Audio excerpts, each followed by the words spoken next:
for some questions. What about fake sugars? Let's see. Is monk fruit a healthy substitute? Okay, we got a lot of questions coming in. So, can high levels of testosterone also cause acne? Yes, it can, and that's one of the detrimental side effects for excessive sugar consumption. When I say androgen, I said androgen earlier, but testosterone is a type of androgen. It's a growth hormone, right? It's a growth stimulatory hormone that can be elevated by excessive sugar consumption. So, yes, it can be. It can definitely be a cause. Okay, let's see. Is monk fruit a healthy substitute? Yeah, you could put monk fruit on the list, but my advice is it hasn't been around super long, right? Some people would also put stevia on this list, but if you've got gut problems, stevia might not be the best solution for you. Honey might not either, because honey is very high in fructose, and a lot of people with gut problems like SIBO don't do well with honey and do better with maple. But again, all of these are really somewhat options. I would say that the monk fruit would be the least of the four, in essence, the bottom of the list. Now, some people might also use sugar alcohols like xylitol, and you got to be careful with these if you're trying to follow the no grain, no pain diet. Some of them are corn derivative. Now, xylitol derived from a birchwood is perfectly acceptable. But again, is it healthier, let's say, than something like a honey or maple? Not in my opinion, no. It's not.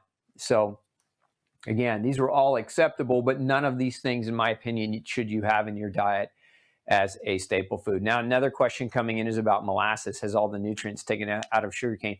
Molasses is like the dark substance left over from sugar processing. So they when they boil the sugar, they take out the clear element, and that's what goes into making crystallized sugar. And everything that's left is the molasses. So you could use molasses, as another alternative sugar that is not going to be a completely empty calorie. But again, what I've said a moment ago stands. Don't make it a staple food in your diet if you're using it on occasion. Agave is another one. Somebody's asking about agave as a form. Agave, highly processed. It's probably not one that I recommend aggressively either. I mean, you could use it, but high in fructose, not necessarily one I would recommend. So I kind of will put a down or arrow next to that agave. Do the sugar substitutes cause similar issues besides all their other bad attributes? Depends on which one. So like your sugar substitutes, if we're talking about like aspartame and NutraSweet and saccharin, I don't recommend any of those because some of them are linked to cancer, some of them are linked to neurological problems. All of them are pretty much linked to weight gain and blood sugar and insulin problems. They still create the blood sugar spiking, even though they're considered to be non-calorie sweeteners. They still have the blood sugar effect, which then leads to the insulin effect. So remember, when you have an increase in blood sugar, this is going to spike the insulin. And over time, this is going to increase cortisol. And this is going to increase fat storage. And so, these artificial sweeteners that are designed to be calorie-free still end up leading to the same type of outcome or scenario hormonally. And you don't need that in your life. How about honey, which is local, unfiltered, and non-heated? I use for my hot tea. Does it act like processed sugar? No, there's actually nutrients in honey, and there's some nutritional benefit to taking honey. But again, it's not something you should just slather up on everything. Again, the key here, hopefully you guys are getting the tone of the message, which is keep it reasonable. And what does that really mean, keep it reasonable? Like you shouldn't be striving to eat sweets and cookies and chocolates and candies on a daily basis. Like that to me, that's going to land you in trouble. If you make it habitual, it's going to land you in trouble. My thoughts on sucralose, bad idea. I don't like sucralose. One, it's a chlorinated version of sugar. So they add chlorine to the sugar molecule.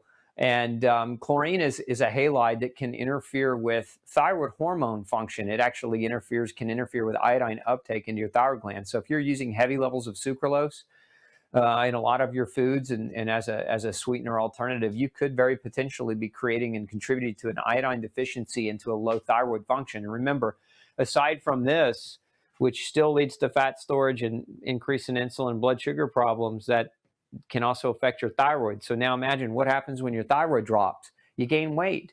Well, if it's already creating a hormonal change that causes you to store more fat, and now it's creating a potential for your thyroid Now we've got just one more thing that's going to make us gain weight quicker and slow our metabolism down and make us heal more slowly and create problems for us.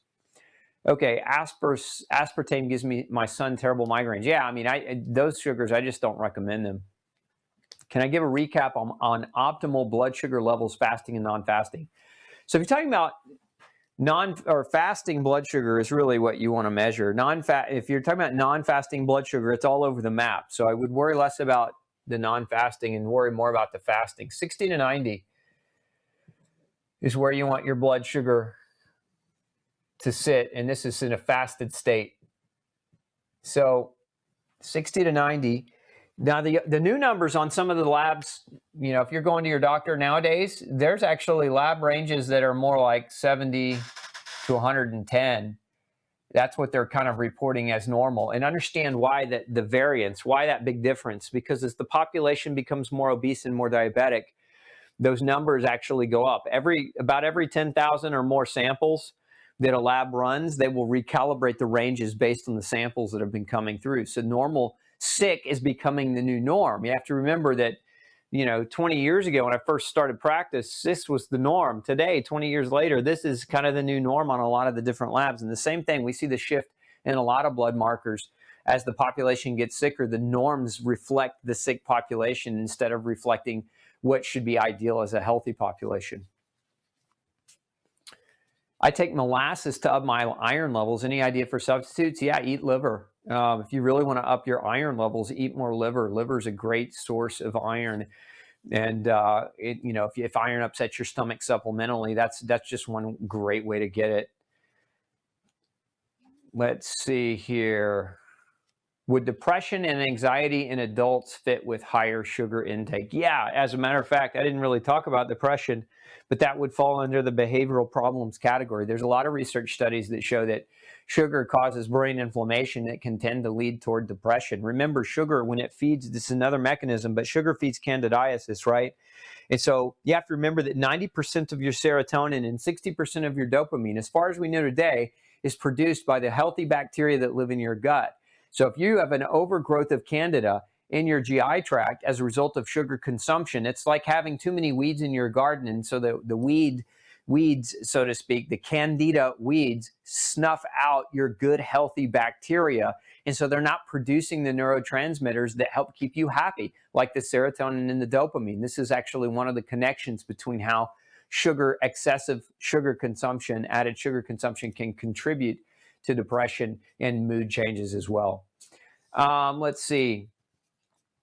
What effect does sugar have in autoimmune disease like celiac and Hashimoto's? Well, if we're talking about celiac disease, sugar, remember, feeds a candida problem. And this is one of the problems in celiacs already is they've got so much gut damage and villous atrophy that they're malabsorbing. So they're already malnourished.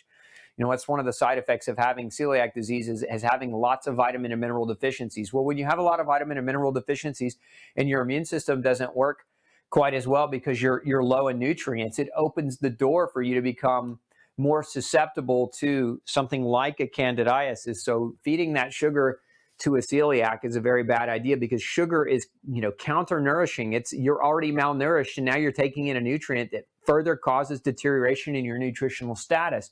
And the whole premise behind healing from celiac disease, we got to get nourishment back to that person. So eating sugar would definitely act as a counter-nourishing agent to cause further vitamin and mineral deficiencies that put you in a position where your body's not capable of recovering or healing. And as a matter of fact, you know, gastroenterologists agree on this. There's been a lot of research on this with celiac disease. Is the vast majority of people with celiac disease following a traditional gluten-free diet, meaning elimination of wheat, barley, and rye only, they don't have recovery of their villi. They don't have a reduction, or not necessarily a reduction. They do have a reduction, but they don't have an elimination of the inflammation in the GI tract. And we believe this is part of the reason why is that they're just trading out the wheat, barley, and rye-based foods for other grains like corn, rice, and oat, but they're also eating and consuming a lot more sugar. And many of these gluten-free food items that really, one, aren't gluten-free, but two, contain a lot of sugar, are detrimental. Remember, we're already malnourished. We can't eat sugar and expect that to help us overcome the malnourishment. Okay, looks like a lot of you are asking about, I like that idea. Form says sugar equals rust. Yeah, I agree. It does. It equals rust, but really even more. It's like pouring honey all over the floor and then in your house, right? And just imagine if the entire floor in your house was coated with honey, and then you were walking around and then walked on your carpet and walked on your flooring and then got in your bed and then walked outside and tracked in all the dirt, and the honey just grabbed on all the dirt. And over time, it would just be a complete nightmarish mess. How to get rid of a blood clot that my husband has been taking blood thinners for over a year. Well, Stacy, the first thing is first, have him quit eating sugar. I mean, I'm not gonna talk about blood clots tonight in so much great detail, but have him quit eating sugar. Have him quit eating things that we know cause inflammation, because blood clotting itself, excessive or aggressive blood clotting, occurs when the platelets are too sticky and too clumpy. Okay, and sugar can do that, but so can the side effects of toxic levels of sugar. Okay, so sugar, for example, causes magnesium deficiency, and magnesium is necessary to thin the blood. Sugar can also contribute to omega-3 fatty acid deficiency, which is also necessary to thin the blood. So if you're trying to help your husband who's had a clot, and you're trying to make sure that that his blood is healthier as he moves into his future, then make sure first and foremost that he's not eating foods that are inflammatory like sugar. You might also look at having him tested for gluten sensitivity, or begin with a process like no grain, no pain. If you just kind of want a blueprint of what he might be able to follow, that it'll have a lot of profound effects on him nutritionally. Follow phase 1 and phase 2 diet and no grain, no pain. Buy him the book for Christmas and start it with him and start your new year off right. Let's see. Fatima says it's best to eat one time a day at home without sugar drinks, snacks, just water and nuts. What are we supposed to eat with sugar with such high toxicity everywhere? I'm not quite sure I understand the bulk of that question. It's not. So first of all, it's not best to eat one time a day. Not for everyone. Now, some people do better eating one meal a day, and that's perfectly fine. There's nothing wrong with that if your blood sugar can tolerate that and you're not, hypoglycemic. But what are we supposed to eat with such high toxicity everywhere? You eat real food, and that's the premise that you always start with. You always start with the premise of just eating real food, because if you start from the premise of eating processed food, there is no hope. You're basically going to be victimized as a result of eating food that counter-nourishes you slowly over time. In my opinion, sugar is one of the worst poisons because it's a slow poison. If it killed you overnight, nobody would eat it, but it kills you slowly over time, so everybody eats it and justifies it. So start by eating real food, and then go from there. Let's see here. Sugar alcohols. What about sugar alcohols? I think I mentioned sugar alcohols earlier. Xylitol is an example of that, and there are a number of other sugar alcohols. But again, many people struggle. If you have like gastrointestinal bloating, or if you suffer from indigestion a lot, like probably sugar alcohols are not going to be the best choice for you because they can cause a lot of gas and bloating. So if you've never tried sugar alcohols, kind of the rule of thumb is I would recommend xylitol from Birchwood first.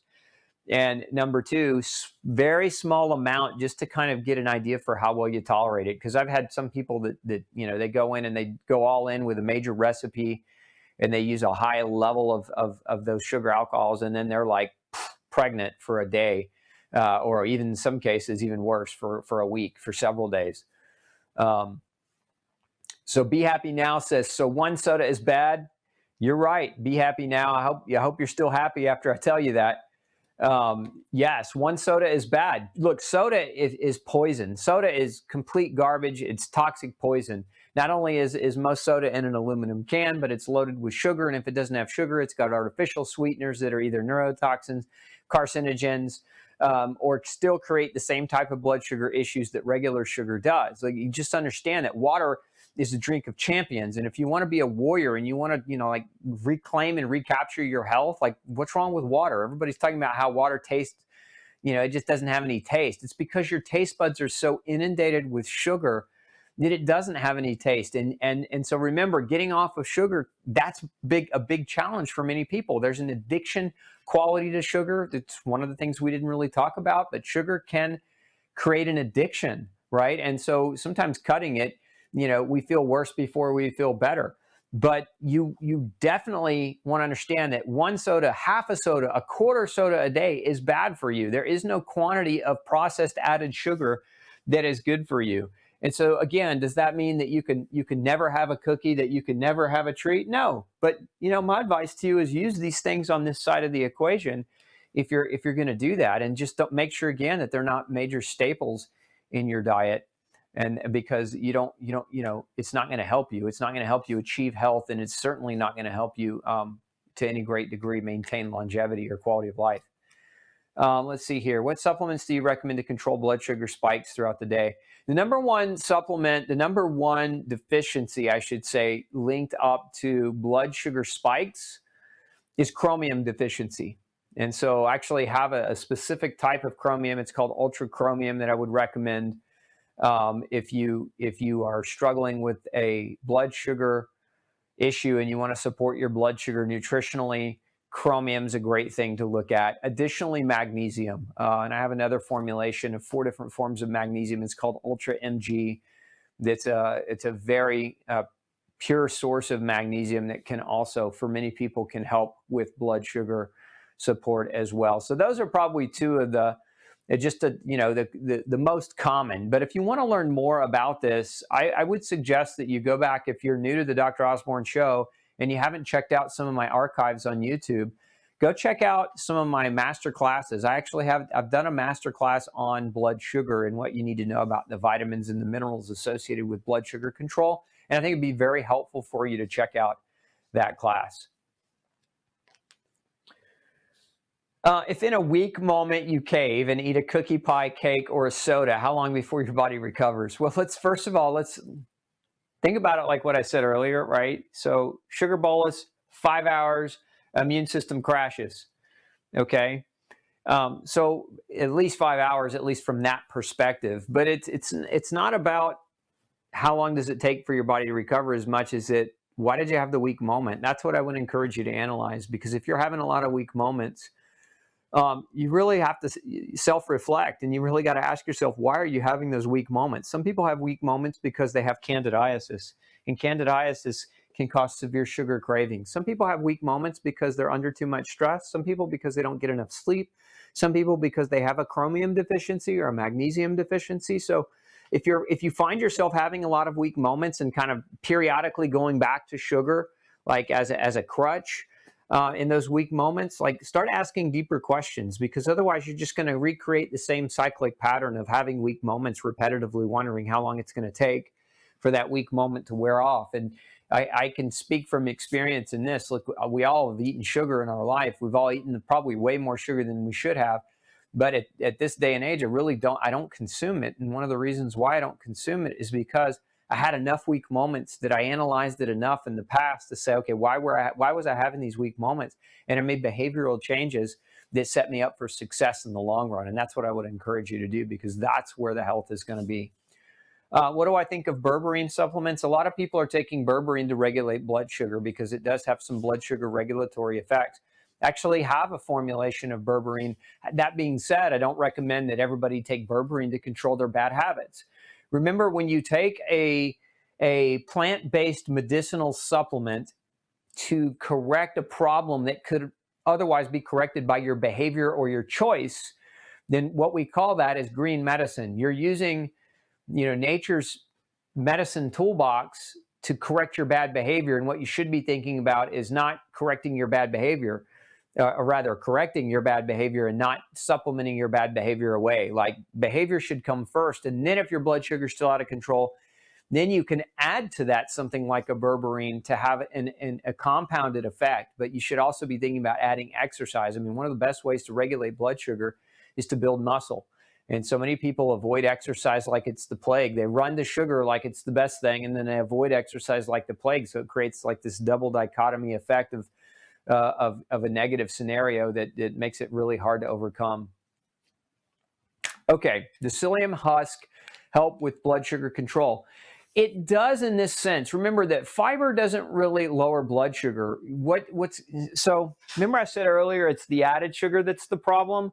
And one of the reasons why plant-based foods that contain sugar, like your fruits and vegetables, one of the things in those is fiber, right? And so what that fiber does is it slows down the digestive time, so it reduces blood sugar spiking, right? And one of the detrimental effects of too much sugar is the spike that we might get, that spike in blood sugar, that elevation. And so what fiber does is it slows down the digestion and the absorption of that glucose from the food that you eat so that it doesn't create that spike. Now, I know what many of you engineer minds are thinking. You're thinking, I'm just going to drink a glass of fiber and then pound a candy bar. Like, that doesn't work the same. You're not going to get the same effect just by trying to add sugar and fiber together. So it's the fiber in the natural plants and the natural foods that contain natural sugars that that make it work. And so again, it's not the fiber. So don't necessarily, I mean, you can use fiber, but don't think that fiber is going to somehow lower your blood sugar if your diet's poor. Let's see, water is not pure because of fluoride. What is the best water purifier? My favorite, Fatima, on that is if you go over to my website, my foundation website, glutenfreesociety.org, and go to the shop, and there's a category under the shop called lifestyle. And so there are a number of different companies that I recommend, depending on what kind of water filtration that you're looking for, but you can check those companies out there. The best time to exercise, morning or night? No, neither. It's the best time to exercise is, when are you going to exercise? The best time to exercise is when you can put it together consistently. There's not a best time. I personally know myself, I exercise in the morning, because if I don't do it in the morning, I'm not going to do it at night. So the best time for me to exercise is in the morning. But some of you may be saying, well, for me, I'm not an early riser, and I do much better if I exercise in the evening. So if that's who you are, just make sure you're consistent with it. The best time to exercise is any time you can exercise consistently. Okay, what effect long-term will happen to you? If you have to ask me, Lily, what effect will sugar have long-term on your mitochondria? It's a poison for your mitochondria. Remember, mitochondria are the little subunits inside your cells. Some people refer to them as the powerhouse of the cell. This is where energy is produced.